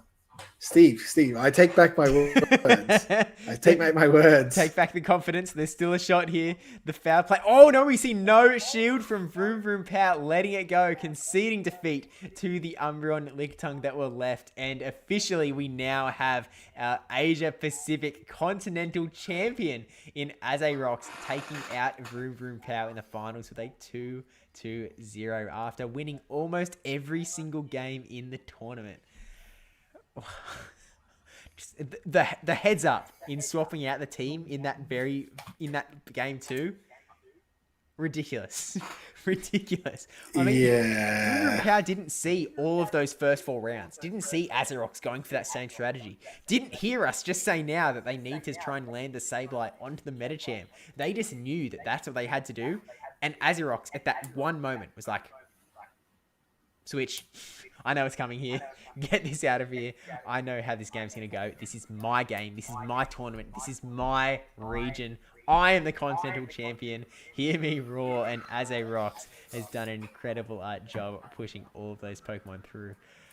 But we can't sing our praises too much yet because there is still one battle left to go. Vroom Vroom Power still has to push through here. One final battle. So let's jump into the very final battle. Game 3, round 5 of the Continental Championships. Azeyrox, the APAC champion, versus Vroom Vroom Pow. Take it away, Tro. Please, something different. Yo, we do. There's no Medicham again, but we do have an Altaria and the Umbreon. So really just running those exact same lines, those same strats. And I'm guessing going to stay in here and just get this Altaria low enough that his Altaria will be able to Dragon Breath down to sort of really swing that matchup in their favor, one would assume. Yes, I really was potentially hoping that we might see a complete flip of the script into a Lantern Altaria Trevenant going to this last game now that the championship's been won. But we are seeing the Lantern throw these body slams onto the Altaria. As you've sort of mentioned before, the breakpoint, bulk point situation just seems like there's magic going on with the Lickitung just being able to do this big damage onto the Altaria while being able to take quite a few hits along the way. Wouldn't be too surprised if we see a shield here, but is actually just going to let this Lickitung go. And then I'm going to go for an Altaria farm down. We see an instant swap into the opposing Lickitung. So many quick swaps. But we had Lickitung survive on 1 HP, and now we've just got the exact reverse of what we just seen. So it will just be the Umbreon against whatever else. Oh, Steve, what a topsy-turvy world we live in. Look, big predictions here. Does Vroom Vroom Pow think that they've brought the Metacham back in? Because if they do, there's a decent chance that we see Sableye come in the back to face that Umbreon at the very end, which is not going to be a great time for Vroom Vroom Pow.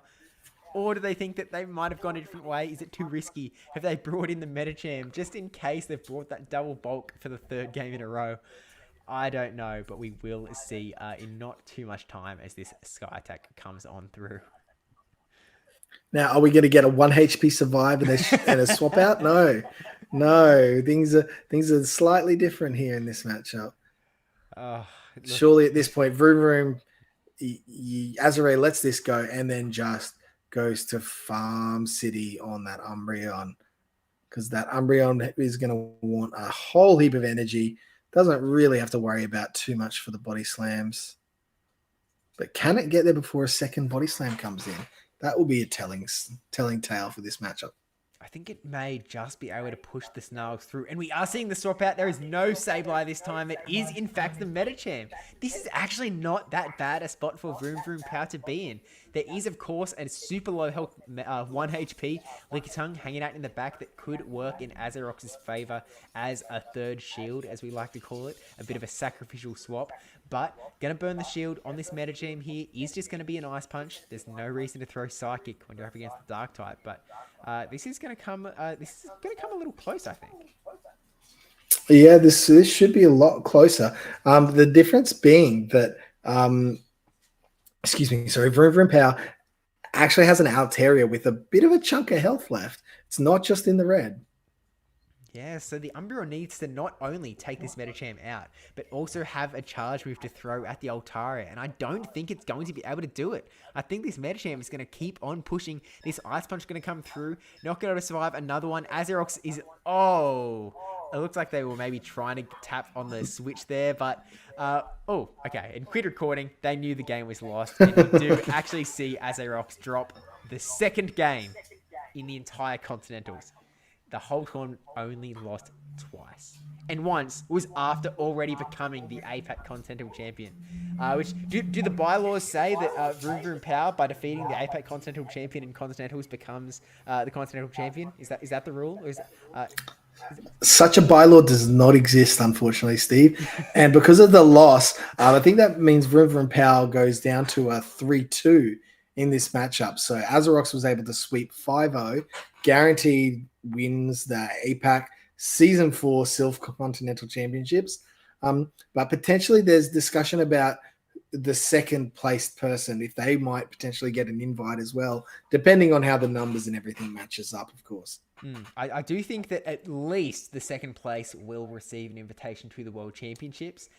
It is possible, depending on the numbers, that that may extend further, but we will just have to wait and see.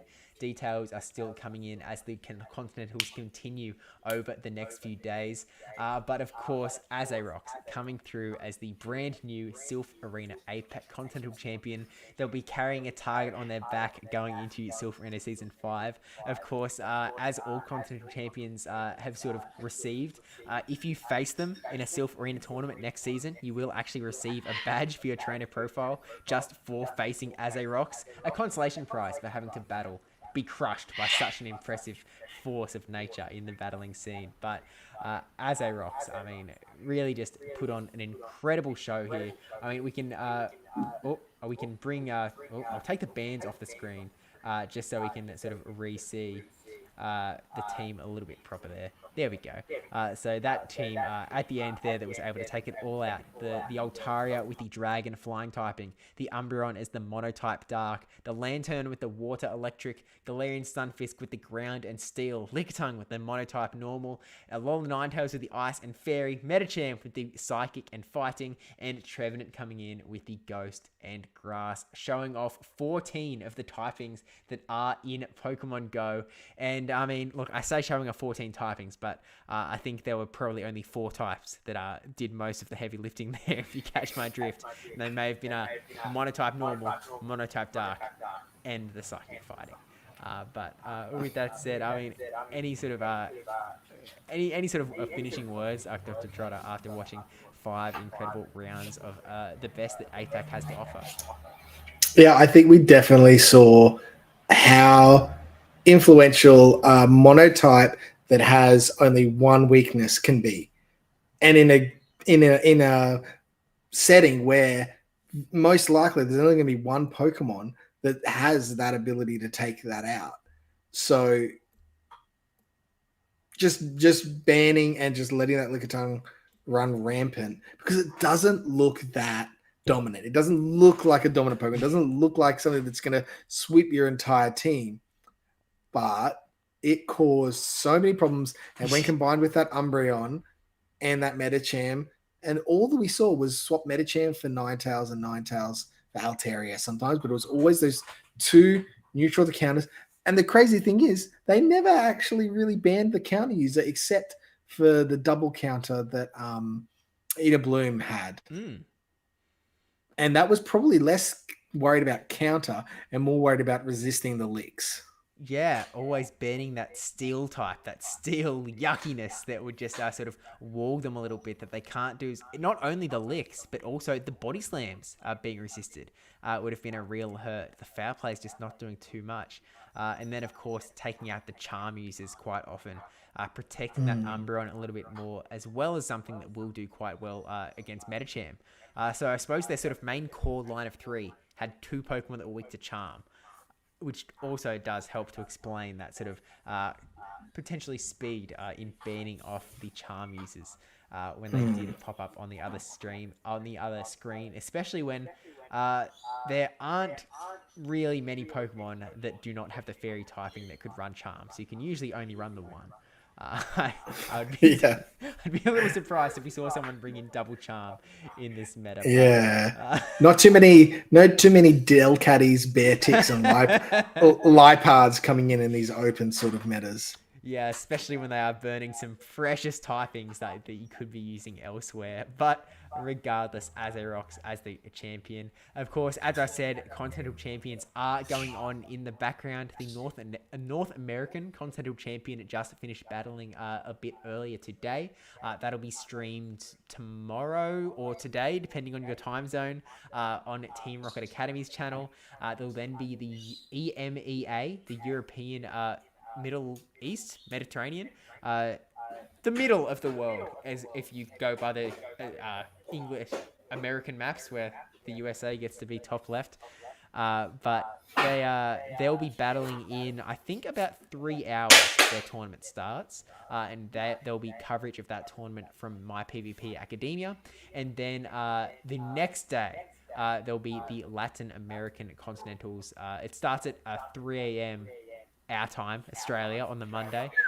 So it's actually, that's not too far away either. It's only, I think it's 9 hours away. So it's actually coming up quite soon as well. So lots of continental battles still to come, and there will be coverage of that tournament as well. But with that said, I do want to say a massive shout out to Azeyrox for sending all of this footage through.